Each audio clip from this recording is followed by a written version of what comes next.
All right, when we start our burlap stitching, you can trim your burlap if the edges are uneven. This one I thought looked pretty good. My next step was to tape the back perimeter. So when we tape the burlap, we're just helping so that if it begins to fray, the tape would stop that. We want to get close to the edge, but not go over it. We don't want to see the tape on the other side. Before I start any of my stitching, I got my name on that tape as well. I am flipping it over, and depending on your burlap color, you can either trace in chalk or in pencil. So we are tracing those 3 circles to begin our stitching. My first circle is my big one. Chalk on this color, I'm just going to peek, is kind of hard to see. If you would rather use a pencil, you certainly can. So with the chalk, I am kind of just scratching. I'm not going around really fast. I have to actually draw that chalk on. So I've got that first circle. My next circle size is that whitish lid. I'm kind of scratching it onto the burlap. And then my final circle is the smallest one in the middle. We call these concentric circles. They're inside each other. You have to have 3 circles on your project. From there, you can shop at the yarn station for a yarn color. I would start with a long arm stretch. We're going to put that needle onto our yarn. So I prefer to put the needle on with my right hand. I am right-handed, so the needle's in my right hand. I'm sliding it back and forth. I like to loop it to pull it through. So that's one way of getting your yarn onto your needle. We're going to double knot it, just like we tie our shoes. 1 knot, I'm gonna knot it again, 2 knots, so that my needle is not gonna fall off that yarn.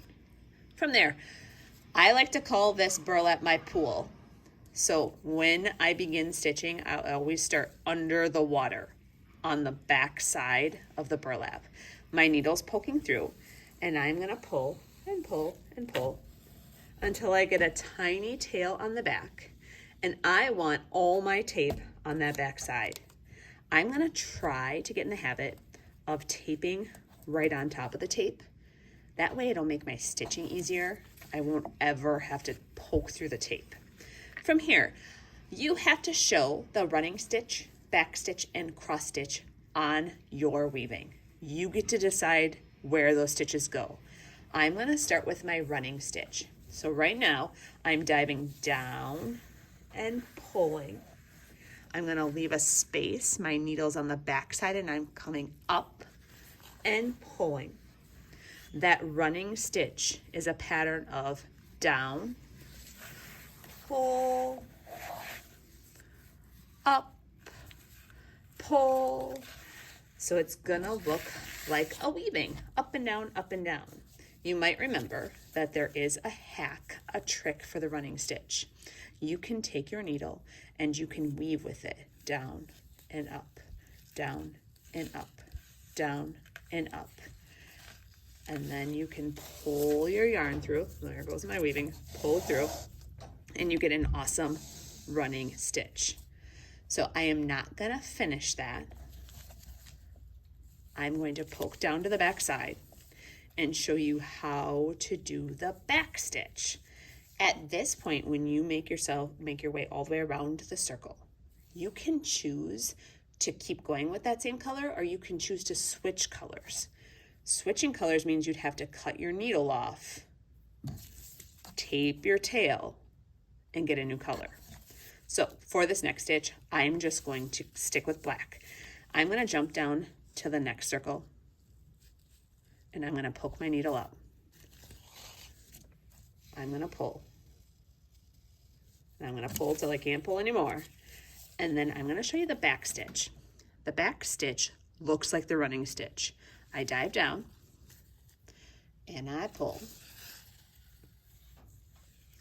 I come up, and I'm leaving a space. Mine's about a finger space. And I pull, but here's where it gets different. I'm gonna go backwards, that's why it's called a back stitch, into that last hole to connect my stitches. I come up, leaving a space, and then I dive back down into the last stitch. One more stitch up, and I pull, and I dive back down into the last stitch. So the running stitch and the back stitch are good ways to trace your circle. You get to decide how you're going to do that. When I look at this finished one, the purple on the outside is a running stitch. So is the inside circle. The middle white stitch is the back stitch. You have to have that cross stitch as well. You get to decide where it's going to go. Are you going to have a bunch around the edge? Are you going to have one in the middle? Are you going to have some in the corners of your stitching? You get to be the designer. I am going to show you quickly how to switch those yarn colors. So I would cut my yarn on the back, tape my tail. Then I have to cut my yarn off of that needle. I would go shopping for a new piece of yarn. I like to loop that piece of yarn, slide my needle back and forth, and then a double knot. All right, I want to show you the cross stitch. Sometimes kids have learned that making a drawing of a cross stitch, an X, has helped them to know where to stitch. So I'm going to do one giant cross stitch in the middle. My needle always starts on the back. So I am looking to see what part of the X I should poke up on. So I'm going to go on all 4 spots. My needle comes up and I pull. And pull and pull and pull. And I'm going to try to tape that tail on the tape edge. Then my yarn is at the top of my burlap, my fabric. I'm going to dive down at a diagonal and pull. My needle and yarn is on the back side. So when I go over to the other diagonal, you can't see my messy spot in the back. So I'm going to pull, pull, pull, and then I can cross over to make that X. So you have to have a running stitch, a back stitch, and a cross stitch on your project. You get to decide how that design is going to look. I encourage you to also try inventing a stitch. This black stitch is like a running stitch. It's just going around the edge of the circle. The red started as a cross stitch and then kept stitching to make it look more like a snowflake.